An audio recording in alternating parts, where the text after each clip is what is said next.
What is up, everybody? Welcome to the Strength Solutions Podcast. We're on Apple and Spotify. You can rate and review us. Also, if you're looking for us on YouTube, please look at Strength Solutions Podcast. And on there, hit that smash that like button, smash that subscribe, and make sure you tell Nathaniel to give Edwin some hair. Also, if you're looking for a website, it's strengthsolutionspodcast.com. We have free blogs, free guides, and programs for purchase. Then, if you're looking for a place to email us future fitness questions, it's strengthsolutionspodcast@gmail.com. And then, if you're looking for us on TikTok, Facebook, Instagram, it's Strength Solutions Podcast. And on Instagram, I'm Strength Solutions Edwin. I'm Strength Solutions Nathaniel. All right, guys, y'all are not seeing double. Oh, no. We have a guest, and happens to be Nathaniel's brother, Yay. Gabriel. A fan of the podcast, and he always tells his brother that he's wrong. yeah. So introduce yourself. Tell us a little bit about how it was growing up with this guy. So my name's Gabriel. I'm Nathaniel's older brother. Only one. I mean, growing up it was interesting. I know we had our fights and stuff, as many brothers do. Of course. Yeah, we're super close now and everything. Yeah. Like close and like y'all kiss each other close? Sometimes. People would love that. Yeah. You get a lot of requests for that. You have three brothers, Edwin, right? Two. I have two brothers. Two brothers. Two older brothers and a younger sister. Okay, Yeah. so you're like... So this brings me to my question is, okay, so I'm the third one. I'm the youngest brother, the third one. My sister was like the youngest. So I'm sort of in the middle. What was y'all's sibling dynamic? So I didn't get to speak a lot in my family. I didn't, because my two older brothers would speak more. So I had to learn how to like just be quiet. Was it like that all the time? And did Nathaniel always go to advice for you, and you never took advice from Nathaniel? That's a pretty loaded question. I think because of our family dynamic, because our parents are divorced. So maybe from like when I was 13, which would have made Nathaniel like 10, 9 or 10. 9 or 10. That we kind of grew up as like the only two people in the house. Okay. Yeah, so we would cook together, things like that, get ready for school. We do a lot. Yeah, we did a lot on our own. Whenever I talk to people about like us or just how our childhood was, quote unquote, and stuff like that, I always say like we raised each other. It was mostly just us all the time. I don't really give my parents any shit for that. It's just like they had to work and crap. And then, it was, if one of them was at work, then they were the only parent in the house at the time. So we didn't really have an option. So, I like cooking. I still like cooking a lot. So I cook a lot of food, and Gabriel would do, other things. And we would always like experiment with shit. And I feel like food was like a big thing for us always. Yeah. Like even to this day, it's like, I feel like a big part of, number one, just the culture in general. But also how like we, bonded, I guess, like being young and stuff, like just trying out really dumbass recipes and making really, really shitty food all the time. Yeah. So y'all were kind of like parentified, like from a young age. Yeah, I Kind suppose of, so. yeah. I was listening to a podcast recently, and the two people both had divorced parents. And one of them said, when parents get divorced, the kids automatically become adults. And I was like, you know what? That's pretty true. At least in our situation. I'm not How sure. interesting. Yeah. That is an interesting way to put it. I guess it depends on what age you are, right, when that happens. Yeah, that too. But I feel like that did happen for us a lot too, because we just had to make decisions for ourselves, like figure out what the fuck we were doing, get ourselves to school on time, get home on time, get home and make food. You know what I mean? It's wild, dude. Yeah, and then my mom would come home at 6 p.m. and she's not fucking doing anything. She just worked all day. So, she'd go to bed or like take a shower and be like, clean up and whatever. And with my dad, he would work overnights a lot of the time. When we were with him, he would like take those days off and stuff. But I mean, there's going to be those days where he'd had to work too. So fucking it was the same shit. Like no matter where we really were. Dude, that's wild. It's wild to me because, I came from a 2-parent household. Literally, either one parent was picking Good up for you, slack. Edwin. Oh, good for you. Privilege. Stupid. So I had everything I ever wanted. I was spoiled. It was so stressful going on so many vacations all the time. Oh my God. I got to see my dad and mom all of the time. It was so annoying. They were so in love. But it's wild to me. Like I talk to Nathaniel a lot that, our situations are so different. Do you feel like, I know both of y'all have kids. do you feel like, because I know you'll have different situations, do you feel like in your situation it really helps to have a partner who is there to help you with the kid and other loads of the house and things like that? Oh yeah, definitely. Yeah, 100%. Yeah, I mean, I can't imagine doing it on my own, you know, especially my son is only 5, so he's not going to be cooking his own food like we did. But I don't know, he might be a magician, right. chef. Master chef. Yeah. You're holding me back. That's what you're doing, yeah. He does help around in the kitchen and stuff, but of course it's not like to the extent of making his own meals. Watch next year, all of a sudden he's like scrambling eggs and then like doing the stir fry. That's what you need, yeah. Yeah, I mean, I see it too, like just in terms of watching, right? Like from that outer perspective and stuff. And I've told them too, like all the time, I'm like, fucking figure this shit out, man, because I can tell you right now it's way easier with y'all together, you know, than it is anything else, because I'm living it, you know, and it's like, I'd rather not, you know, it's difficult. There's a lot of challenges into it. But I think, you know, you can look at it like pros and cons wise too, because like maybe when it's like just a singular parent, it's maybe easier to make decisions like that. You don't have to like go and consult with somebody about like, well, how are we going to teach them how to do this? You know, I have different struggles, I guess, with that, right, in a different way. But, you know, I always feel like I can't imagine how much easier it is to like do shit with 2 people than it is just one, you know? Yeah, that's crazy. So let's get into some fun. Oh. So deadlift competitions. Who's the better deadlifter? Oh man, Nathaniel is right now. You know, sure. I will say for the longest time, the one lift I couldn't beat him in was deadlift. And I feel like just recently was the first time I ever deadlifted more than you had. Yeah, he let you. Yeah, I know, right? Yeah. His older brother was kind of like, he had to give me a win, right? Yeah. But you lost your whole life, right?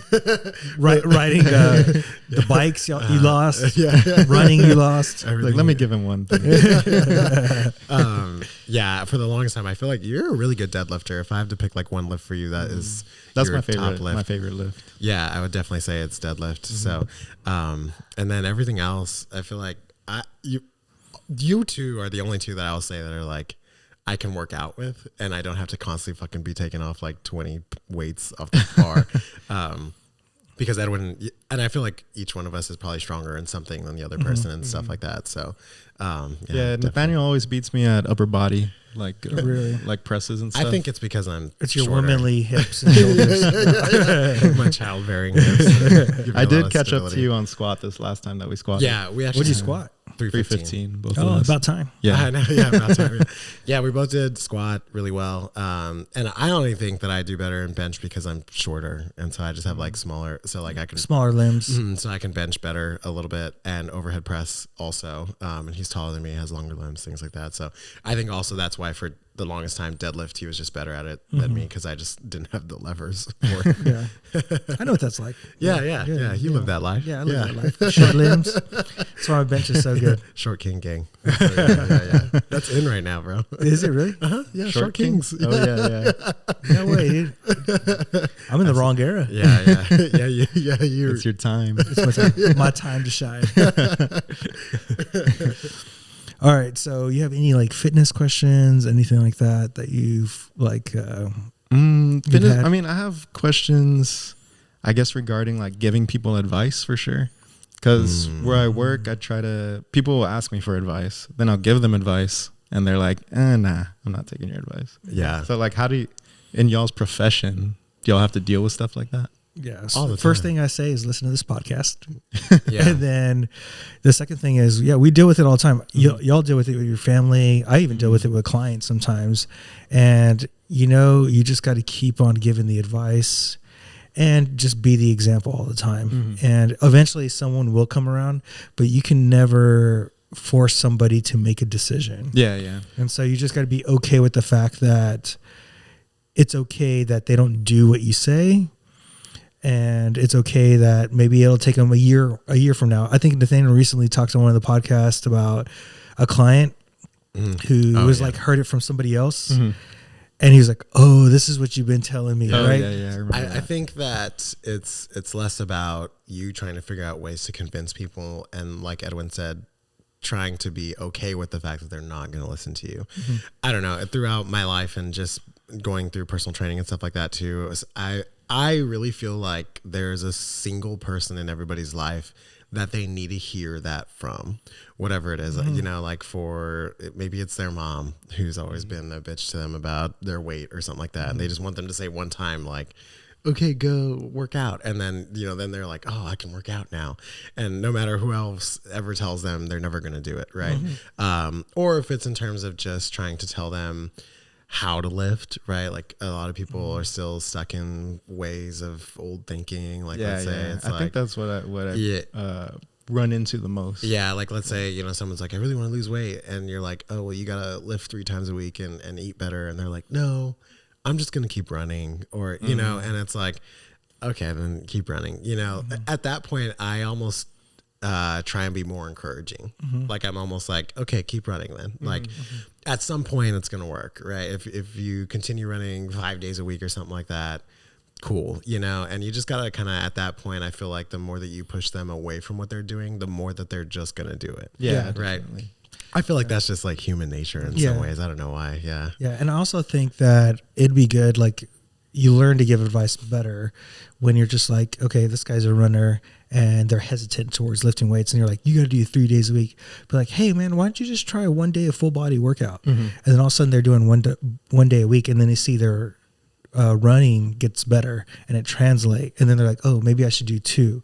So start with something that's small. I think that most people are like, who give advice, are like, you got to do 5 weeks at the gym, or you got to do this. Like, hey, man, just start with trying to track your protein and do that. Because then let's say they don't take week 1, doesn't take that advice, but week 2 they do it, and then they build that habit, and now they're like, hey, what's another thing I can do? And it like snowballs from there. And I also like to, like, I like to use, you got to use what they're doing, like, quote unquote, like, against them, right? Like reverse psychology. Not necessarily, but like in this example. So I know we're using running. I feel like just because it's simple, but I've had clients who come in and they're runners, right? And they're like, you know, I know I need to work out. I don't really know how, or whatever it is. Or I'll talk to people who are runners, right? Like, we have friends who are runners, right? And that's all they think it's like the holy grail of working out, right? Same thing with people who do like CrossFit or whatever. You just get kind of stuck doing that stuff, right? But for me, it's like, okay, well, you're a runner. I'll be like, all right, well then what if we do exercises that are supposed to make your running better, right? You got to start trying to do some unilateral work and use it in that way where it's like, it's for your running. It's so you run better. It's so you do this. Cause then they're more likely to be like, oh, okay, well, if it's going to make my running better, then I'll do that. Right. Cause I feel like when you tell people you got to work out, or when you, have to go lift weights, I think their first initial thought is like, I don't want to go lift all heavy, and like, I don't want to do squats, and that looks hard and then scary and blah, blah, blah. And so, and a lot of people are like that, especially who are like more in the cardio camp. I think they almost like, see it as like stupid, I guess. Like it's not going to help them. Yeah. And so, or like, you know, a lot of people are like, well, I don't want to get big. I don't want to, and which is what a lame thing to say. Doesn't want to get Who big. doesn't want to get what big? the fuck is wrong with you? No, But if it was that easy, I'd be looking huge. Number one, Yeah, right. yeah. People think it's like you touch a weight and you become Arnold Schwarzenegger. Number one, it's not that fucking easy. But 2, you know, if you're like, do some lunges or do some like TRX work or body weight stuff, and then they're like, oh, okay, that doesn't sound as like daunting and intimidating anymore. And so I think kind of using whatever they say, like whatever their goal is, whatever they tell you they're trying to do, and then trying to be like, okay, what can I tell them to do a little more specifically, I think helps in terms of having them accept that, as opposed to just giving like vague, you just gotta go lift weights, you just gotta get in the gym. Yeah, I definitely still run into people who like talk about spot fat removal, like especially in their tummy, like you know? target training or Yeah, whatever. and they'll be like, oh, I just want to go do like 100 crunches and then I'll get rid of my belly fat or something. Yeah. I can't believe that's still a thing. I know, right? It's After all these years. Can I ask you a question? Like, what is the age group of the people that you're talking to? Are they like older? Is it kind of everybody? Usually older for stuff like that. Okay. If they're younger, it's more like, I just want to go run. Kind of like you were saying. It's funny too, because you can see the trends, right, Edwin? Like, it's like when I talk to my clients who are like, I don't know, I'd say like 50 and older, everybody's like, oh, what can I do to get rid of this? Yeah. Or like, what can I do to get rid of my belly? Or like, can we do more like arm stuff? And I'm like, sure, I guess if you want to, but that's not really going to like get your thing, you know? And then it's like, you see the age groups and which which fitness trend was like the biggest trend during their like life. Yeah. It's I'm really, like, did you get your information from a magazine with David Hasselhoff on it? yeah, it's fucking Tybo. What's that guy's name? I see that too, where that's part of learning how to talk to each age group differently. yeah, too, right? that too. Yeah, because I mean, we work with different age groups all the time, and the person I am with my 60-year-old clients is not the same person I am with my clients who are my age group, right? And the way we talk about things is totally different. Also, I feel like with older population, I tend to be more, how do I say it?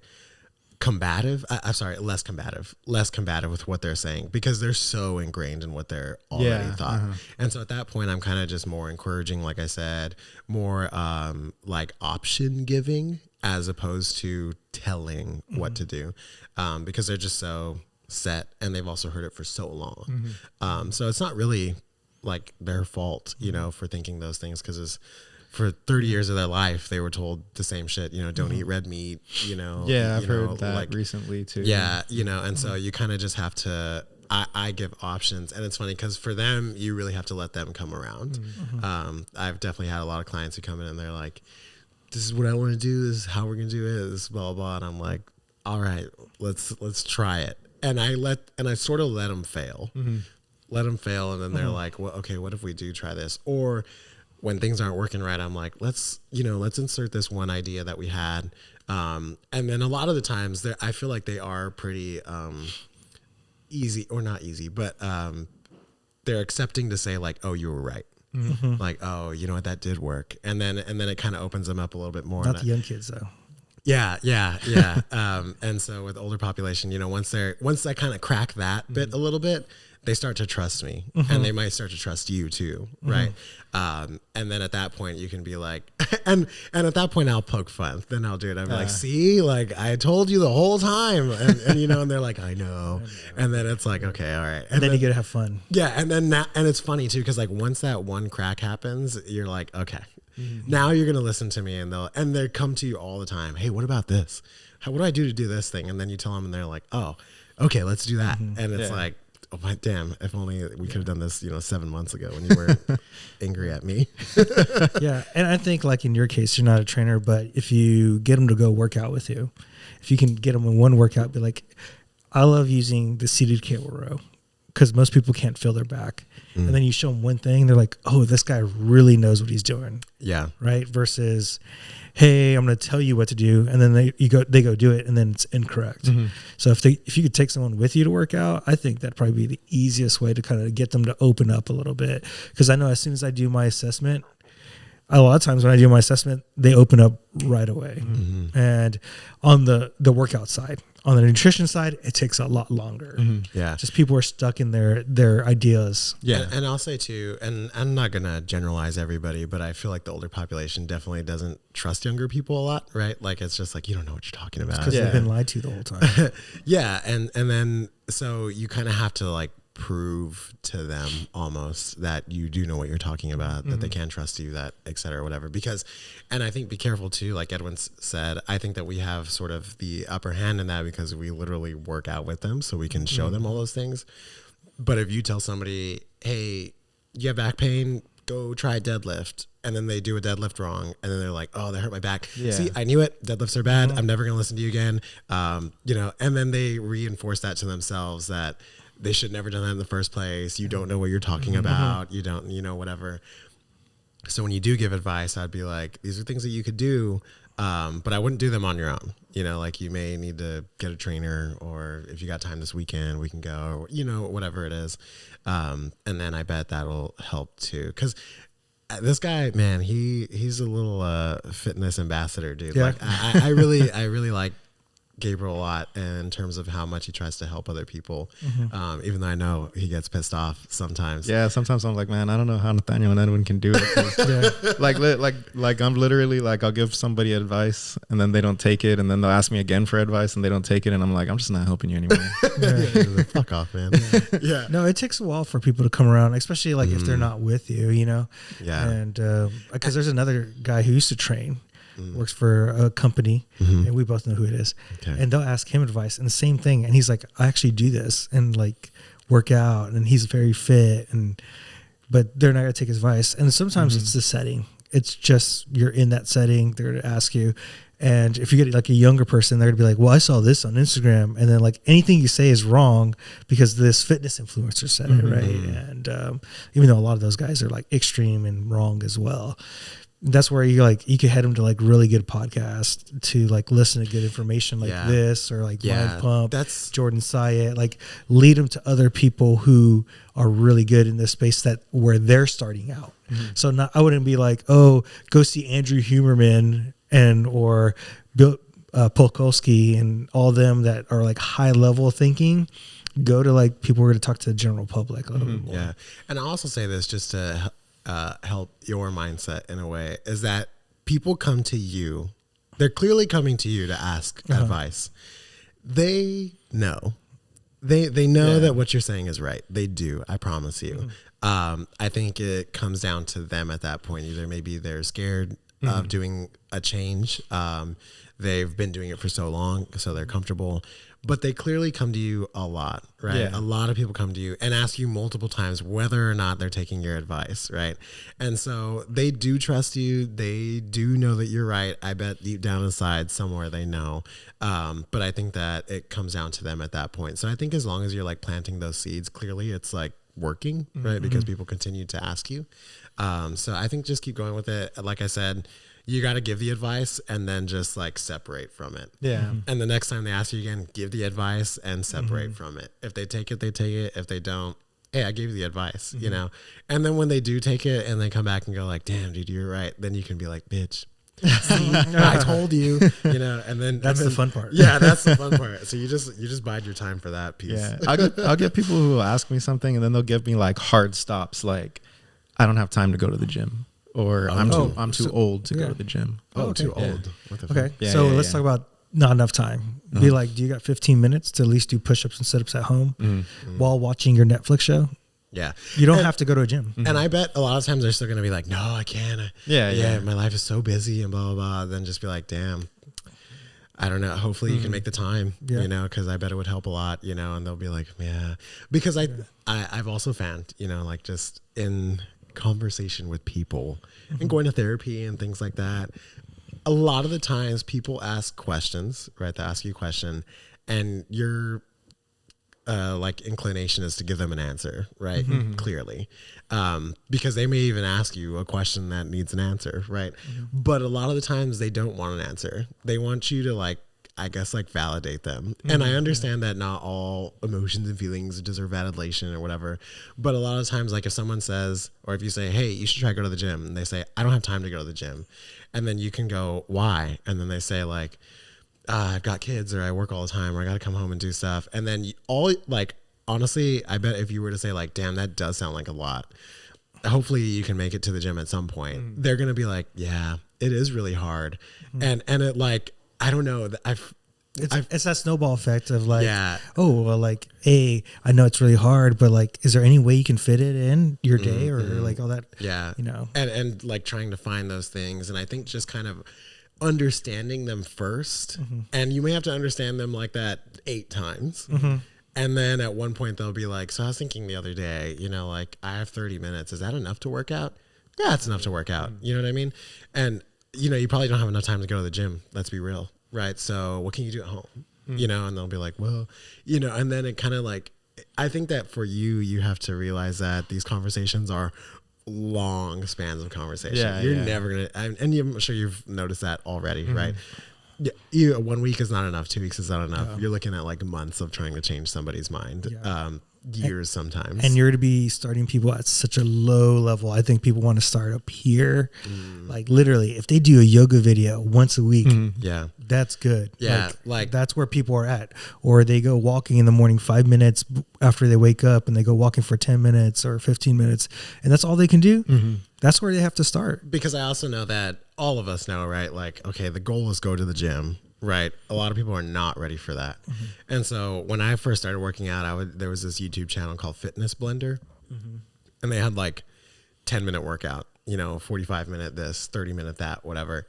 So I'll tell people like, you got YouTube at home? Yeah, there's a lot of YouTube videos where they can do 15 minutes. And I know for you, you're going to be like, this is fucking dumb, or like they should just go to the gym. Like, I know they have the time. Okay. But they're not going to do it. And the more you tell them to do it, it's not going to change anything. So at that point, it's like, what can I do to get them to do anything at all? And so, okay, oh man, you should try this YouTube video. I used to do this when I first started working out. And they'll be like, oh, I can do this, And hey, if they get fucking stuck doing that for the next 3 years and they're just like, oh, I love Fitness Blender, blah, blah, blah. That is better than them doing fucking nothing, That's true, yeah. Yeah. And so everybody's end game maybe isn't the gym, although it should be, right?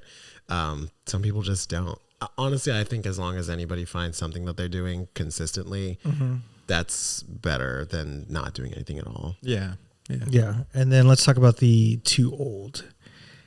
Like the easiest way for me to tell people who are like too old, here's a couple articles from people, and here I'll send them the articles.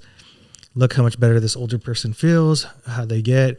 And I send them articles because in that generation, they respond really well to like newspapers, like the New York Times and things that are like reports and studies. And if you send them like, oh, well, I could get stronger older and I can feel better as I'm older, or it'll reverse Alzheimer's. And now we're talking about diseases and things like that. Yeah.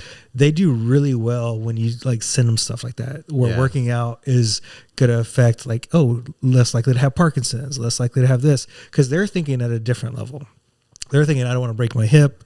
I don't want to get pneumonia and pass away. They're thinking aesthetics is like, out the door at this point.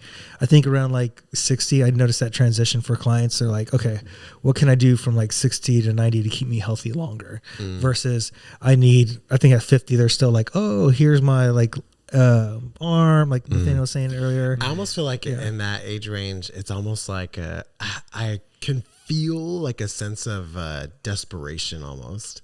Where they're like, they know they're getting older and they're like, I'm so scared that I didn't hit my goal yet, or that I still am not happy with how I look and I'm running out of time.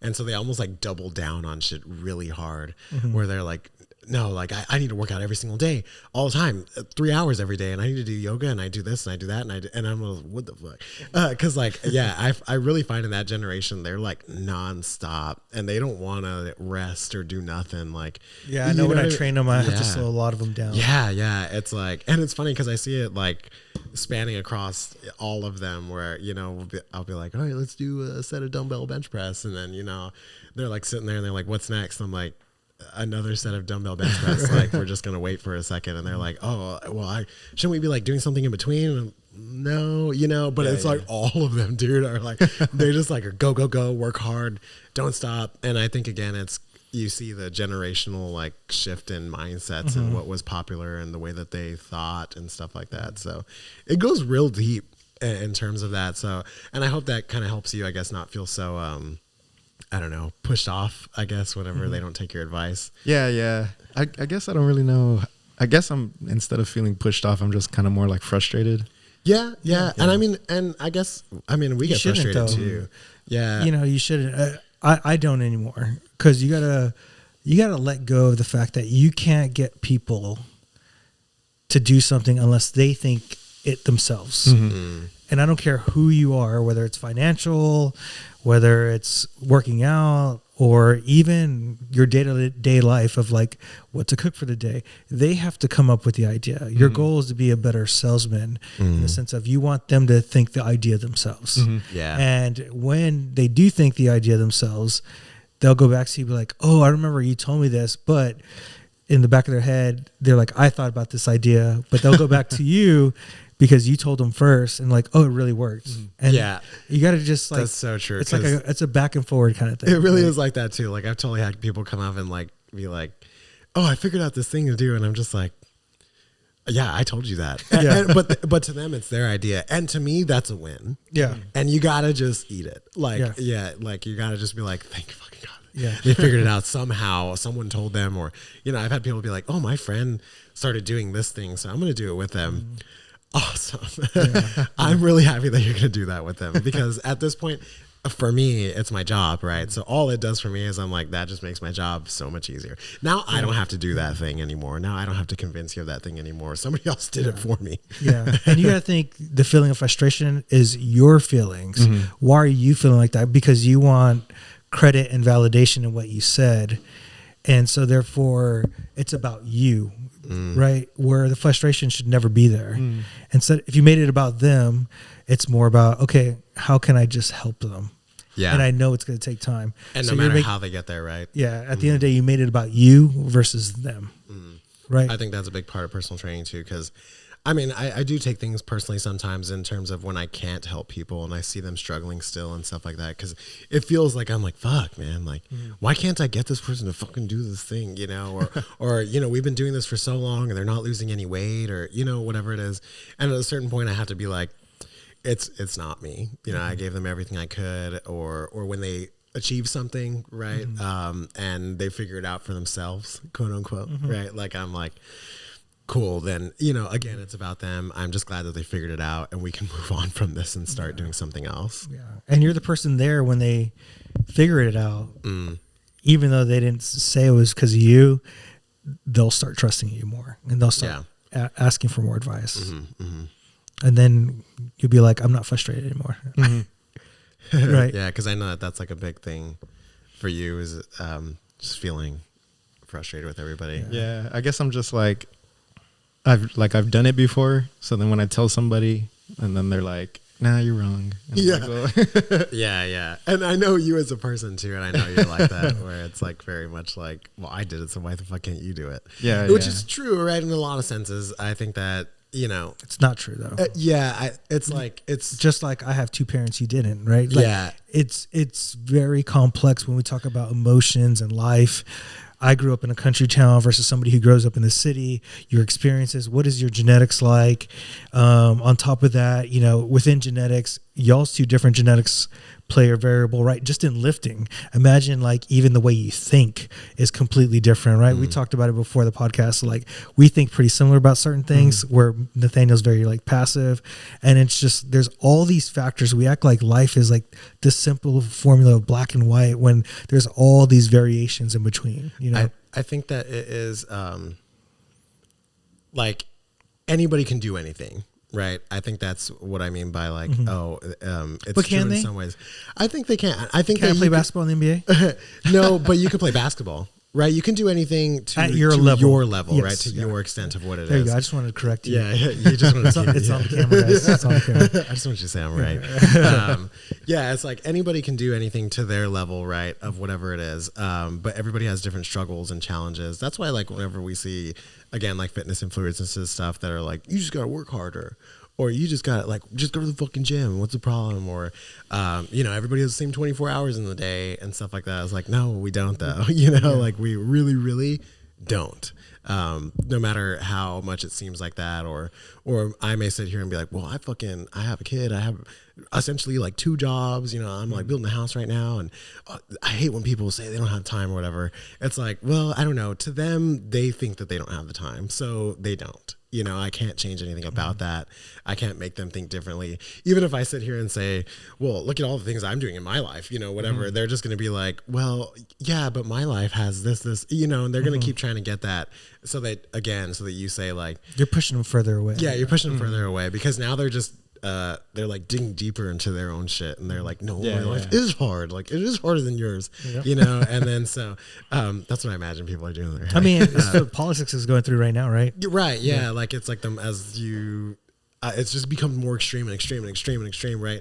As everybody separates. And so then you're in 2 different camps that can't get shit done at all, you know, and then it's just fucked. Yeah, dude, I've heard stories like from like, because we get conservative and liberals, right? And they'll give me the same exact issue, but from their perspective. And I'm like, y'all are both right, but y'all are both wrong because you're not accepting the other person's information. And it's more complex than it's just this, right? It's because of this, or it's just that. And it's wild to me that people are still like, it's about this. And blah, blah. I'm like, but you can't consider the other person's point of view, where they're at. Because there's certain things, I'm not going to mention it because it's so obvious, but I was like, in my head, I'm like, yeah, but it is both of these things. That's what drives up this. And, you know, it happens. That's wild. Yeah, Super wild. Anything else? Any other ones? Yeah. You had kind of mentioned it sort of in passing, but like, let's say there's someone at the gym.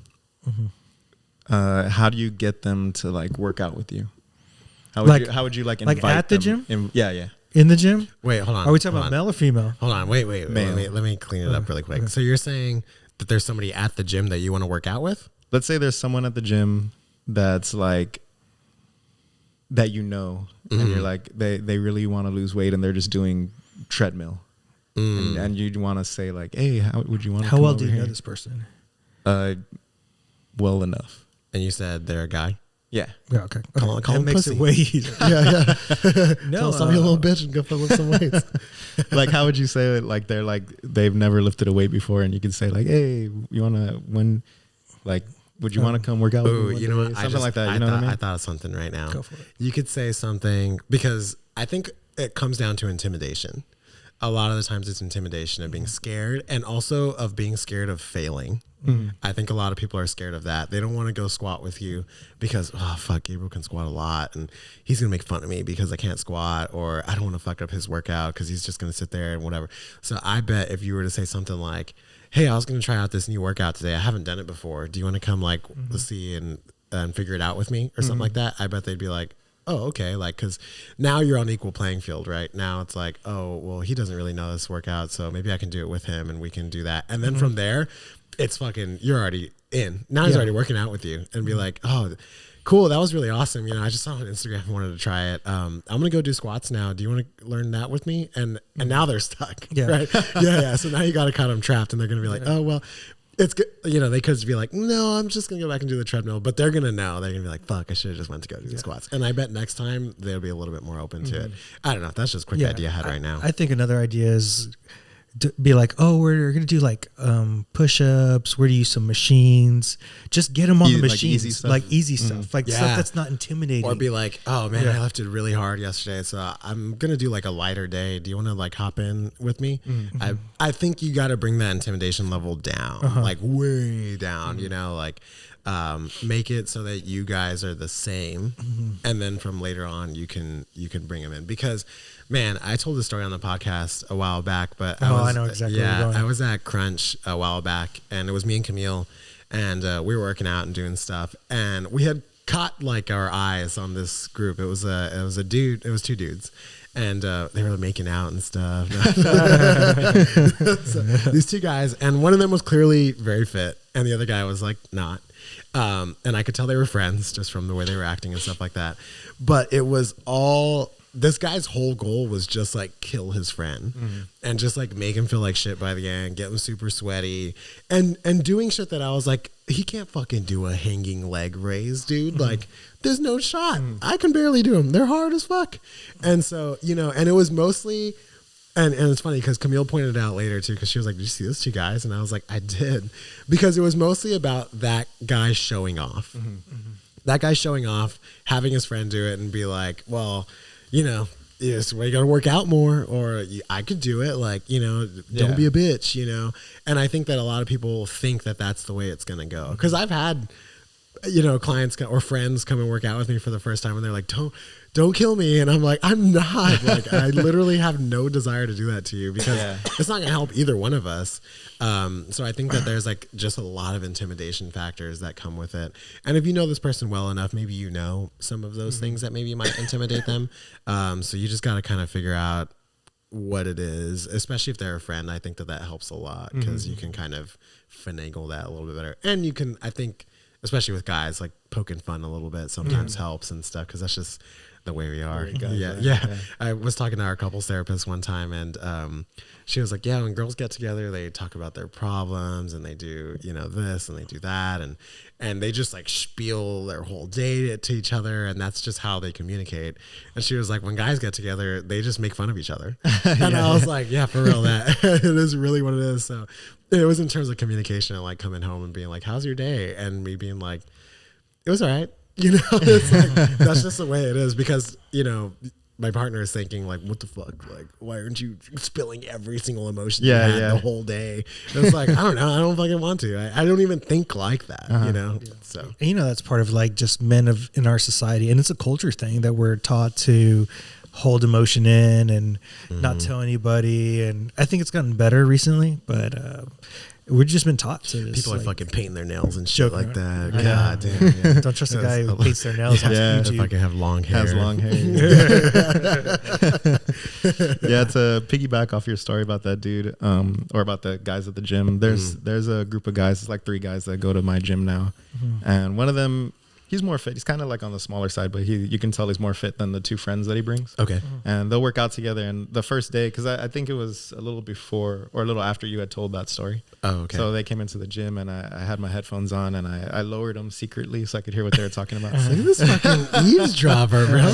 Mind your business. I wanted to dude. see if he was gonna be like that, or if he, and so that I think they were bench pressing like the first day he was there, and I was like, okay, this is going good. Like he's helping him out. He's not doing anything like silly, Stupid. you know. Yeah.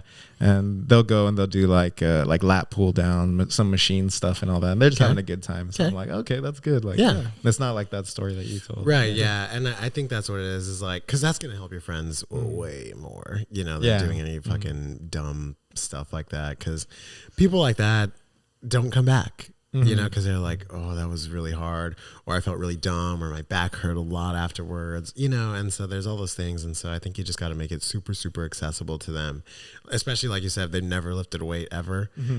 I mean, think about yourself, right? So let's go into that a little bit, because I did want Gabriel to tell a little bit of a story about how he got into lifting weights and how he got to this point and stuff like that. So like, think about yourself at that beginning point, right? Like, you never lifted a weight either, you know? And I think at the beginning too, you thought it was boring as hell to lift weights. I didn't think it was boring. I think maybe, I don't know, maybe it's like big brother, little brother syndrome, Oh, where I'm kind of like, I'm kind of like defiant, you know? He doesn't want to listen to me. He doesn't want to Yeah, listen. So, hey, I get it. I'm a smaller brother. I know nothing. Right. Yeah. But yeah, I mean, if you want me to go into the story. Yeah, go for it. Go for Yeah, it. I think, man, it's kind of more of like what haven't I tried? You know, like at the beginning, you've talked about it where we used to run.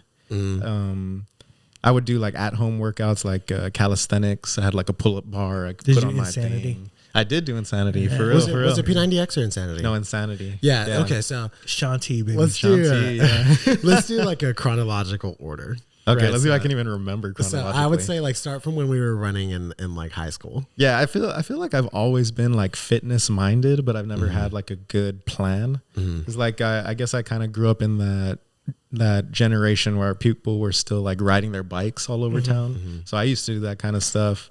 You know what? Sorry, I'm going to cut you off because I want to ask you a question that I've never asked, and I just kind of thought about it right now. So like for me, I was very into wanting to become fit and things like that because like I just didn't like the way I looked. I felt like I wasn't attractive, like I wasn't, you know, all of those things. And also just the way that our like family was and how everybody's very unhealthy and things like that.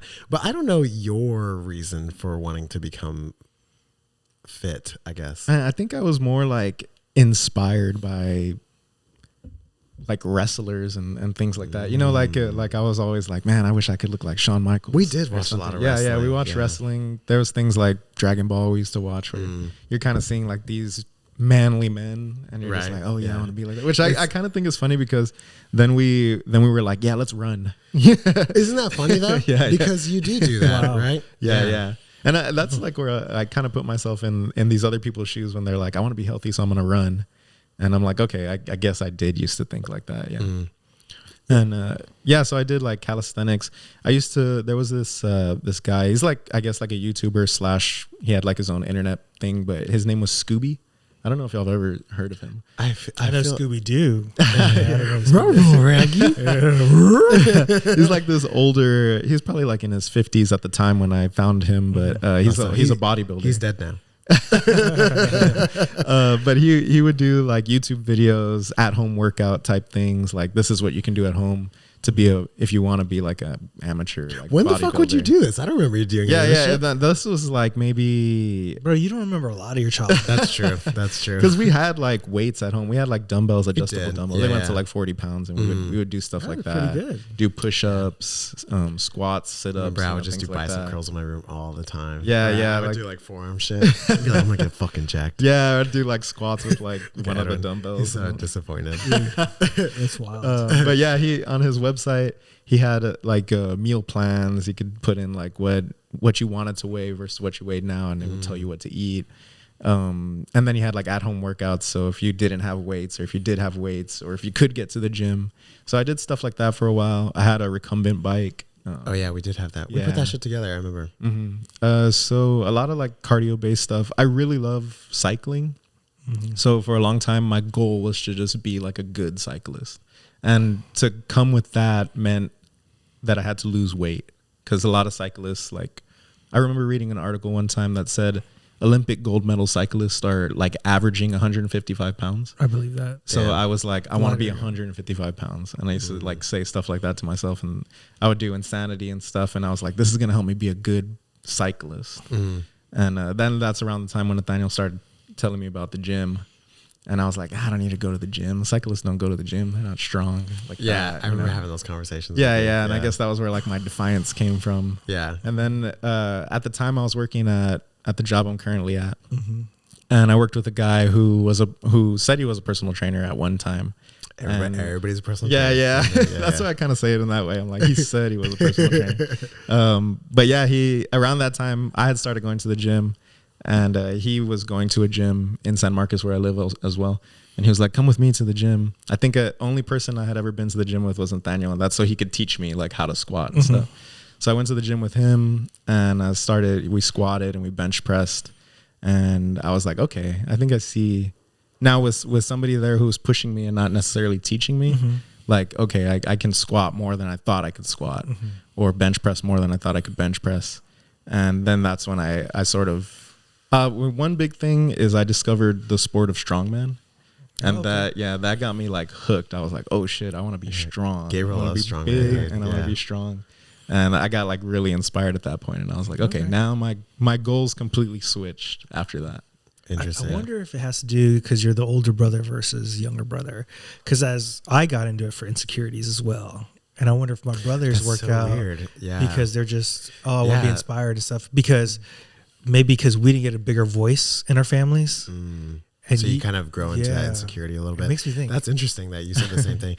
Yeah, I remember like, I feel like I'm going to cry talking about it. But it's like, I remember like going to sleep right at night and like getting up and trying to do push-ups all night in my room, just in the dark, quiet. And like, I could do like 3 of them and they were so hard, and I'd be all sweaty and like mad and shit like that. And I'd be like, why can't I do more than 3 push-ups? Dude? And like, I would do it a lot, or I'd do sit-ups or whatever it was. And I just like it. I don't want to say it came from a place of like hate. Like I wasn't like, I hate my body so bad or anything, but it was almost like, I don't know. I was just tired, I guess, like of feeling that way. And I wanted to be strong, and I was tired of feeling like anxious and nervous at school about how I looked and stuff like that. So I would just try super hard, and of course like never really made any progress, because you do 3 push-ups and you're like, I can't do it, just like give up or whatever it is. But I've always wanted to kind of ask you like why. I don't think I ever had like an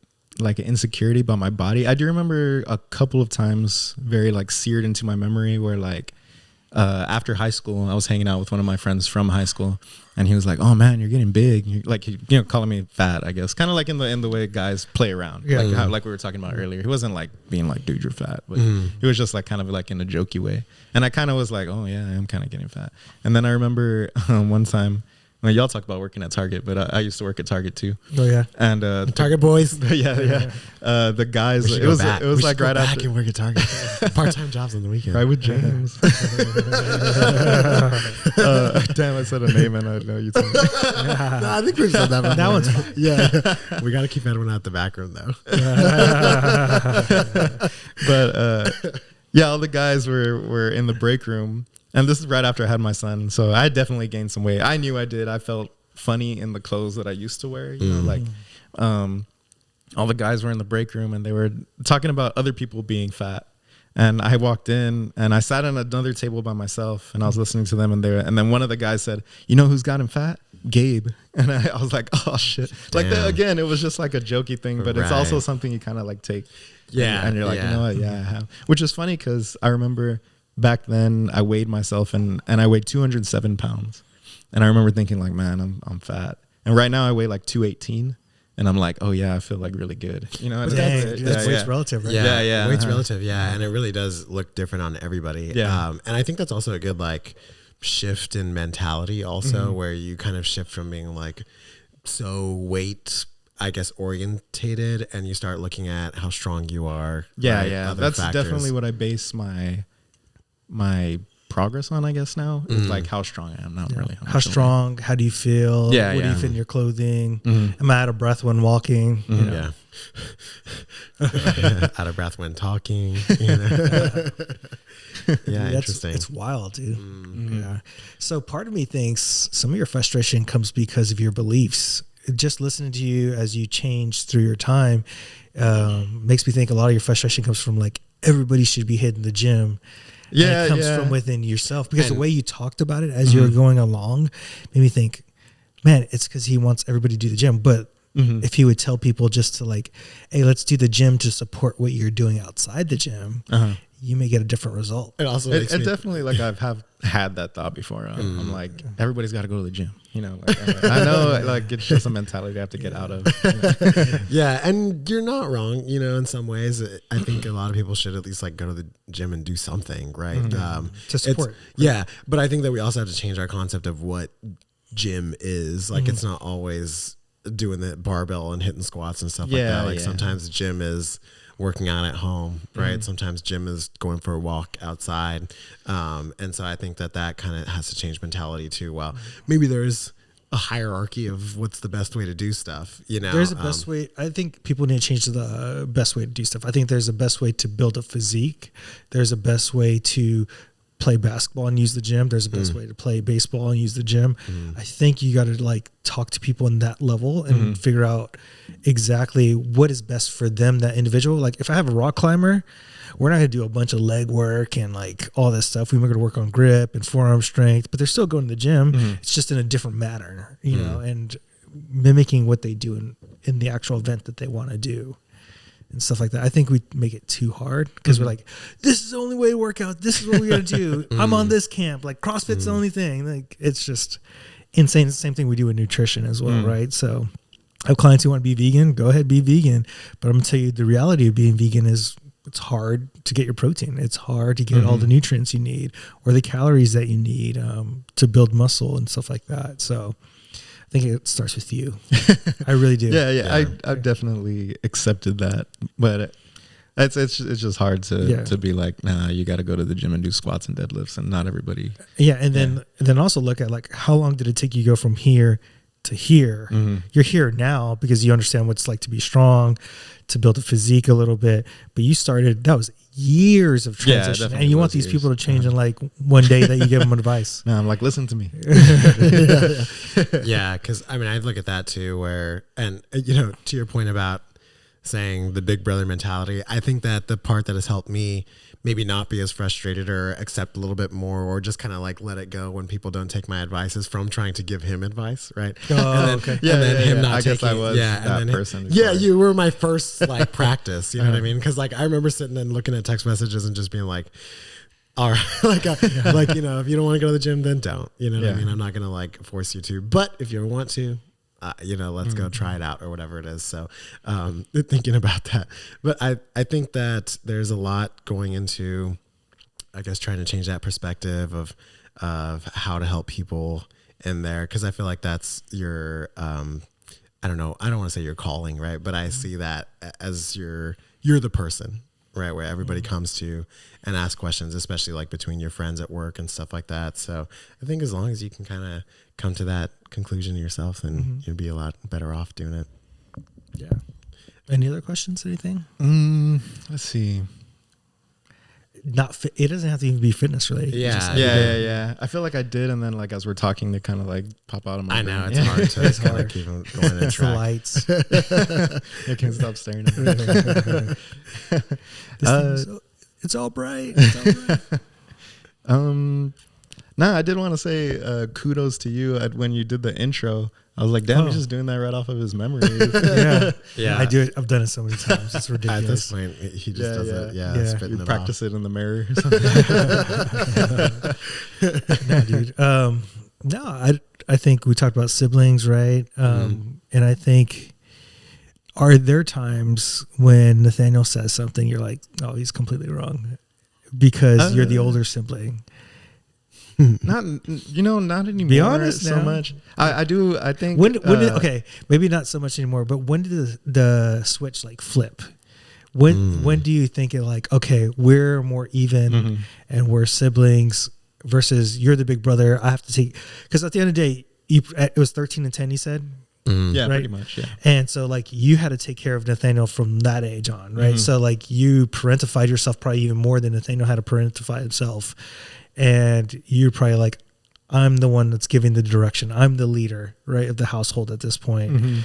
When did that switch like flip of like, okay, he's also a grown up at this point, and he gives me good advice as well. Yeah, I think like right before you were talking about parentified ourselves, I was kind of gonna say when he became a parent. You know, like he became a parent before I did.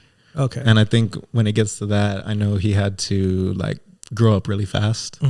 And I think around that time, you know, that's when I started taking advice from him. How old were you when you had chrysanthemum? 19? Too young. Yeah. Yeah. So I think I was 19, gonna be 20. Yeah. Because she was born in February, and I think I turned 20 in April. in that April, so I was 19. Yeah. And then my son was born in 2018, so I think I was 25, gonna be 26. So he already had like a few years on me before my son was born. Oh, and interesting. Yeah, so you know we're both parents now, and now it's more of like, especially because since he was a parent before me, you know, and then he has parent experience 2 years more than I do, you know. Let me ask you a question. Yeah. If that didn't happen, do you think that switch would have ever changed? Like, let's say you had a kid first, and then I had a kid afterwards. That's a good question. I think because it would change the dynamic. Because then let's say you had some parent question, you would probably come to ask me, you know, and it would change that dynamic. But I think we'd still be more on like of a equal. The thing that I find between you and I, which I find is different between some other siblings that I know, is that I feel like we both, I don't know, have like a mutual respect for each other, where I don't really feel like sometimes you come to me for advice, right? Sometimes I go to you for advice, or we'll spit ideas back and forth to each other, whether it's about working out or about parenting or whatever it is, right? And I feel like it's always been that sort of dynamic where I personally don't feel like a hierarchy. Like I'm not like, oh, I gotta listen to my brother, or he's my older brother and he just doesn't listen to me. You know, like I don't really feel that dynamic, and maybe it's because of the way we were raised or something. But maybe because y'all had to like lean on each other the whole time because it was just you two.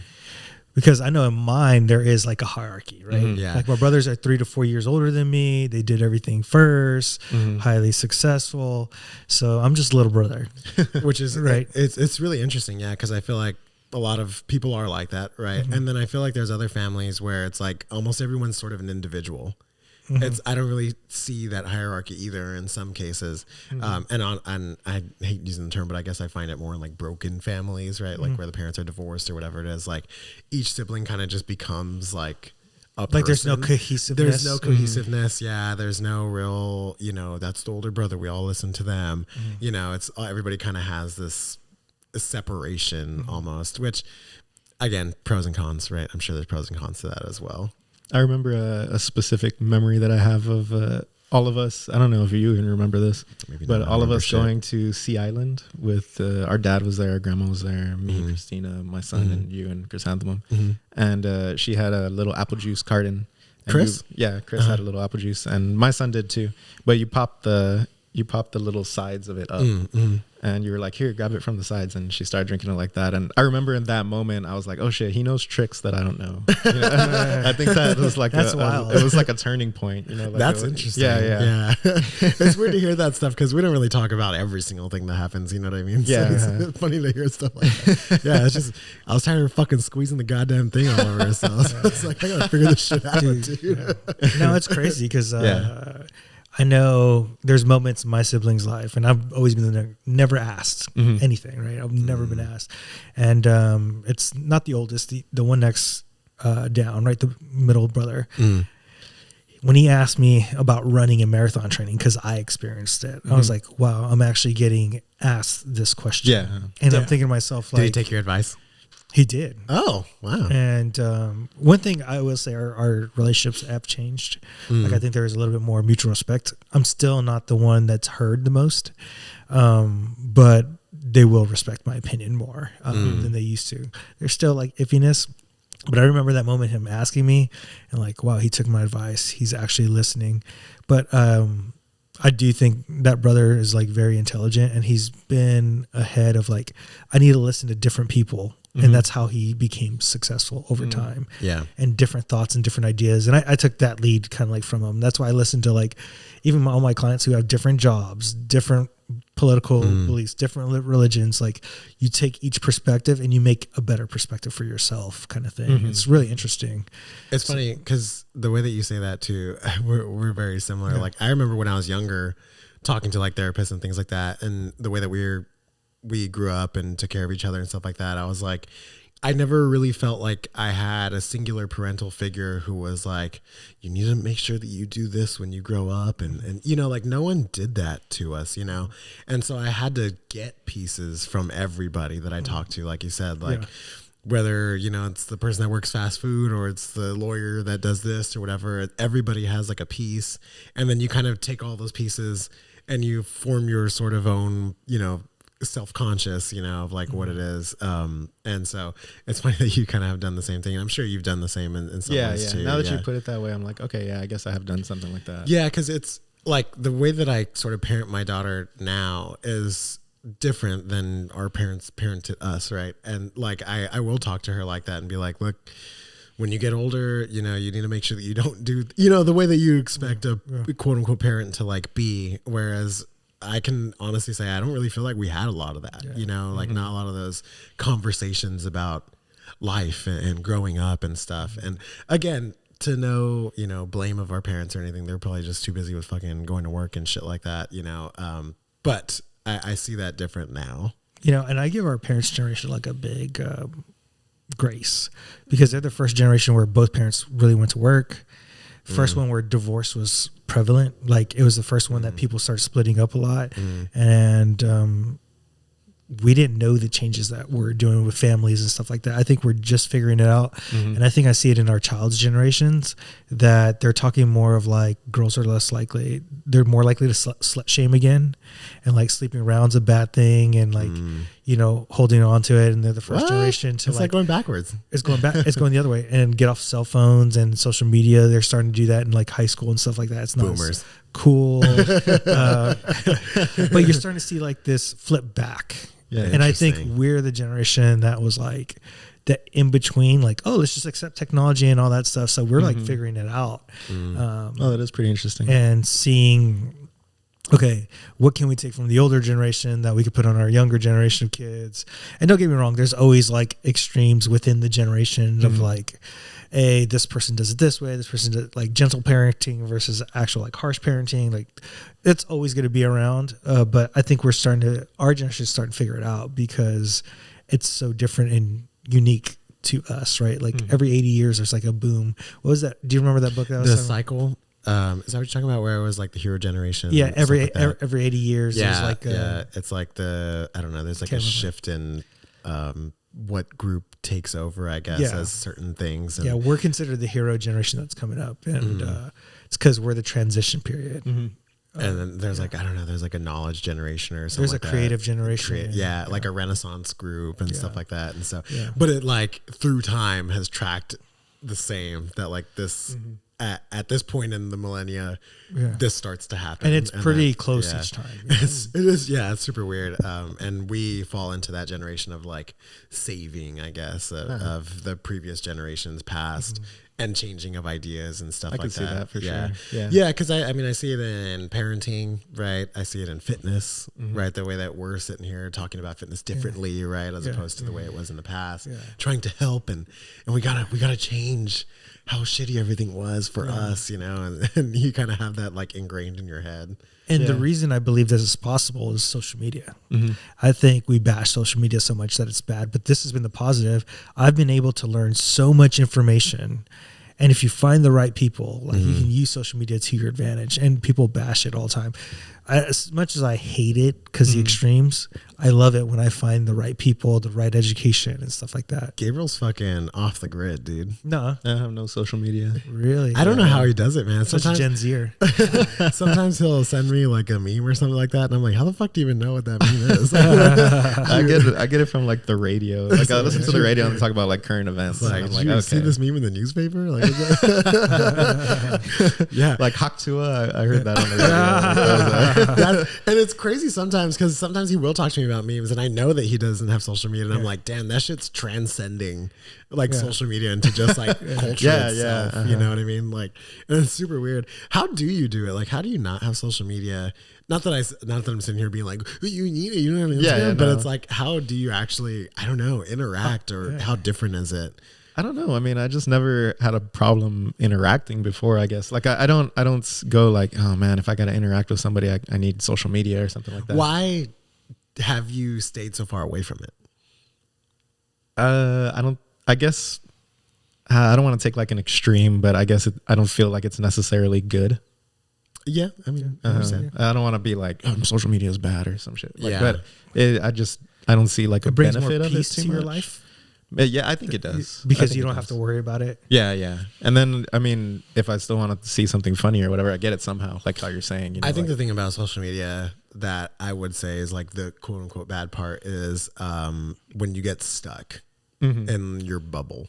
Yeah. And you create like that echo chamber, because that's literally, I don't know, the whole point of a lot of algorithms, right, is to only show you shit that you like, only show you shit that you agree with, only show you shit that is in your area or whatever. And then you get stuck in this bubble, and then you're like, well, I'm right because my whole echo chamber is saying I'm right. Yeah. So whenever I go and talk to somebody and they have a different opinion, what the fuck? Yeah. Like my Instagram says this. I think instead. that's the biggest problem. Yeah, that I and have I guess with that's it. what you run into, right? In terms of talking to Yeah. people about fitness, right? Is they're all stuck in these bubbles, and you're on the outside, and you can't change it because you're not in that bubble. Yeah, there's a podcast that I listened to, and the guy was saying he feels like humans weren't ready for the internet, and we weren't evolved enough to have the internet yet, and we're still trying to learn how to use it properly. Would never be ready. I don't for think, it. I don't think you could ever be ready. I think humans solve problems, and it just takes time. And that's why you have this hero generation, is because it's during a major transition period in human history, whether it's the Renaissance, the Industrial Age, the World War II, and the fights. And now it's internet is the revolution in AI. And I think in all of those times too, nobody was ready for it. Yeah. Right. In fact, most people probably were like, oh, this is stupid. You don't know what you're talking about. You know, and then we look back at it and they're like, oh, they were so ahead of their time. They knew exactly what they were talking about, and nobody listened to them, you know? And so I think that because I'd argue with that podcast person, okay, well, when would you say is the right time for the internet? You know, 50 years, 80 years, what do you think? He's a comedian, so it's like half a joke, but also every joke comes from satirical. like a point of truth. Yeah. Yeah, and I would argue too, like with social media, people don't understand and I think this is what we've done. We victimize and like we don't have control.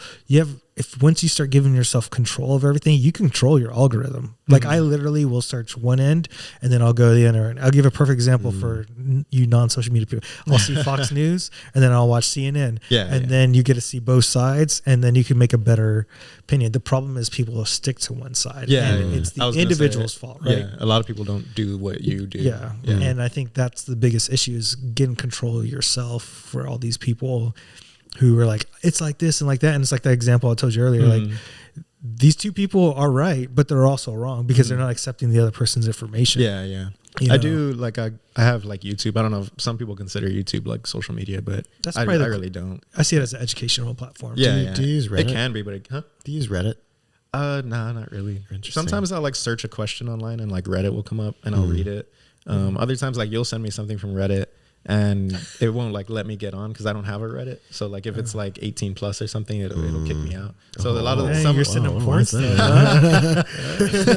I'm assuming it's like stuff with bad words. Like But yeah, some stuff you send me I can't even read. Oh, but other things I'll search up like a fitness question or something, and then people will have a conversation about it and I'll read a little bit. But like one thing I was gonna say is I'll hear one thing that'll say like we'll just make up something like carbs are good for you, and then you'll see some other person who's like carbs are the worst thing ever, you know, and it's just like there's like people on both camps, you know, and they don't. So this is the cool thing. I think social media and technology is actually speeding up the process of understanding that everything in your life is individualized. So I'm going to give you a perfect example of like finance, right? There's like Dave Ramsey. Then you got the people who talk about credit cards and stuff like that, but using them. And then you have people on the extreme end. You need to invest all this money into this risky stuff. And you got to find out as an individual. And I think everything is a storybook at the end of the day. If this method works for you, this is the method, you got to do it. So even when it comes to like relationship, like if you want to be in polyamorous or you want to be swingers, you want to be monogamous, or you want to be Christian, you want to be Muslim, you got to figure out what works for you as an individual at your individual level. And this holds true in fitness. And I think fitness is the greatest for me, the seeing the world.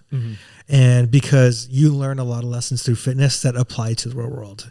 So for example, like right now I'm doing like a lot of more non-traditional training. My joints feel better. I feel better. Am I going to say this is the best training of all time? No, because I understand like I have to be strong as well.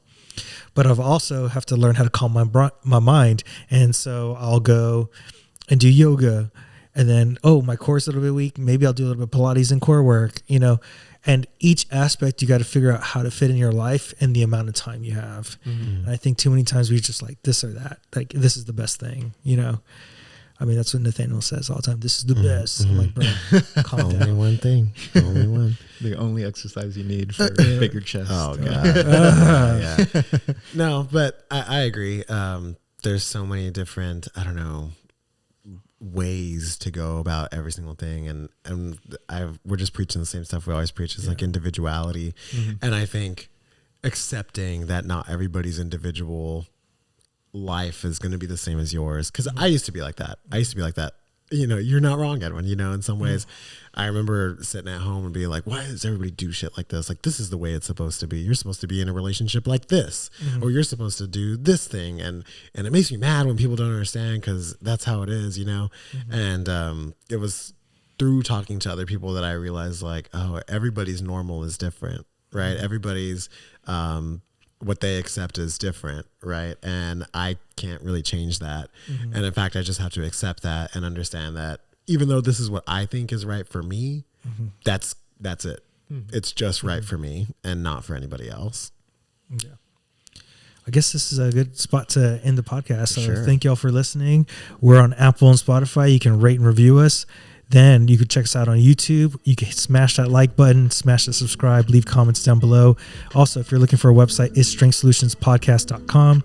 Then if you're looking for a place to email fitness questions, it's strengthsolutionspodcast@gmail.com. If you look on Instagram, TikTok, and Facebook, it's Strength Solutions Podcast. On Instagram, I'm Strength Solutions Edwin. I'm Strength Solutions Nathaniel. Until next time, guys, what would?